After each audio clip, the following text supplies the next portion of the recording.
বরিশালে বিএম কলেজের শিক্ষার্থীদের গবেষণার জন্য সংরক্ষিত বোটানিক্যাল গার্ডেনে তৈরি করা হচ্ছে লন টেনিস কোর্ট। গবেষণার জায়গা আরো সমৃদ্ধ করার পরিবর্তে টেবিল টেনিস কোর্ট তৈরি করায় ক্ষোভ জানিয়েছেন শিক্ষার্থীরা।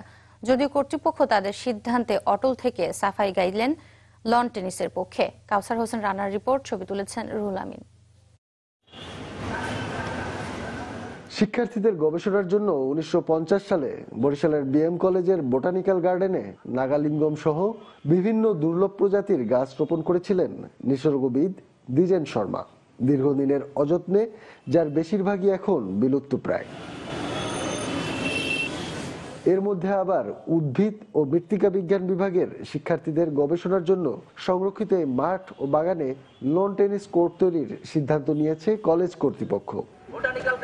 এমন সিদ্ধান্তে ক্ষোভ জানিয়েছে শিক্ষার্থীরা।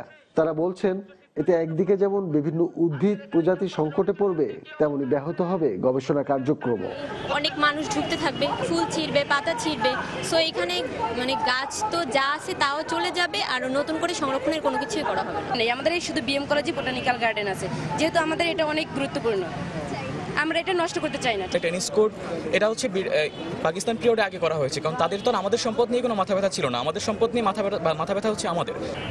প্রতিষ্ঠানটির শিক্ষকরাও বলছেন, গবেষণার জন্য এই বোটানিক্যাল গার্ডেন ও মাঠ সংরক্ষণ করা প্রয়োজন।